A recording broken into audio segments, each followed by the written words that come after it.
Eleanor Whitmore had always lived a life of perfection, her clothes always pristine, her posture flawless, her words carefully chosen and never wasted. But on the day her father told her she would marry Vincent Blackwood, her perfectly ordered world shattered. She sat across from him in his dark panelled office, surrounded by the smell of old books, leather, and the sharp tang of betrayal. He didn't even look at her when he said it. "It's done. The contracts are signed. You're marrying Vincent." Eleanor stared, stunned, the words not quite reaching her heart.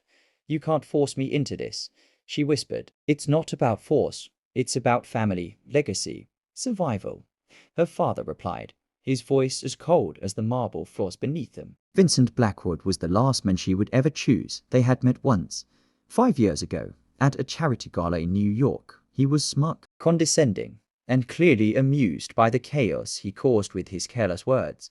He had called her a pretty little ornament, nothing more than decoration for her family name. She had slapped him. He had smiled. Now she would become his wife. The engagement party was a stage performance, full of strangers dressed in gold and champagne, and Eleanor had to endure the weight of Vincent's arm around her waist as they smiled for photographers. "Try not to look like you're being held hostage," he whispered through his teeth. "Try not to breathe on me," she muttered back. To everyone else, they looked like a perfect couple, wealthy, poised, elegant, but beneath the surface, they were a storm waiting to explode. Their wedding came 3 weeks later, a cold, extravagant event that felt more like a press conference than a ceremony of love. Eleanor wore a gown chosen by a stylist she barely knew. Vincent looked like a villain out of a Gothic novel, tall, dark, devastatingly handsome, and completely unreadable. When the officiant said, "You may kiss the bride," he merely brushed her cheek with his lips, more gesture than affection. She didn't return the touch.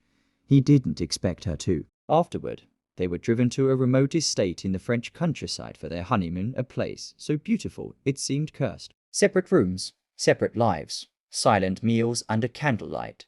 Vincent spent most of his time in the study or riding through the forest trails alone. Eleanor wandered the gardens, wrote in her journal, and tried not to think about the life that had been ripped from her hands. The silence between them was not peaceful, it was barbed. When they spoke, it was with sarcasm, tension, and irritation. He mocked her structured life. She criticized his coldness.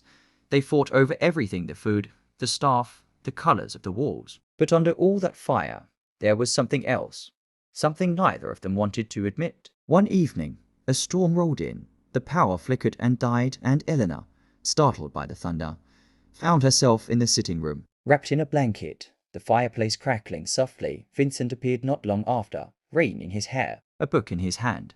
He didn't speak at first, only poured himself a drink and sat across from her.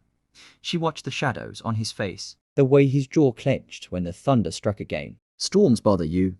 she asked, surprising herself. He looked at her, surprised too. "Always have. My mother used to hold my hand when they came, after she died. I just got used to pretending I was fine." Something shifted in the room, something delicate. Eleanor nodded. "I used to cry during storms as a child.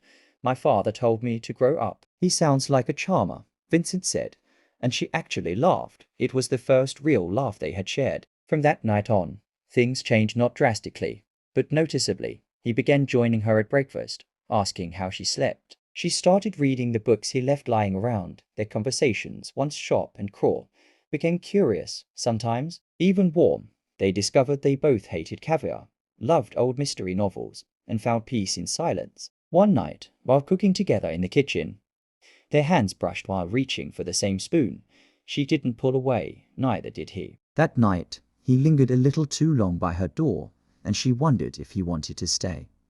He didn't, but the hesitation was enough to haunt her. They returned to London a month later, and the city felt different, colder, emptier, yet somehow brighter with him near. Their home, once a symbol of their imprisonment, became something softer, something real. She found herself missing him when he worked late. He began texting her silly things, photos of terrible coffee, a ridiculous dog he passed on the street, some lyrics that reminded him of their arguments. They still fought, but now it felt like dancing. One evening, she walked into his office and found him asleep at his desk, glasses crooked, pen still in his hand. She covered him with a blanket, and as she did, he stirred. "Ellie," he murmured, the nickname foreign on his lips. She froze. "What did you call me?" "Ellie," he said again, eyes barely open. "Feels more like you." She didn't sleep that night. Days passed, then weeks. They started sharing a room without ever talking about it.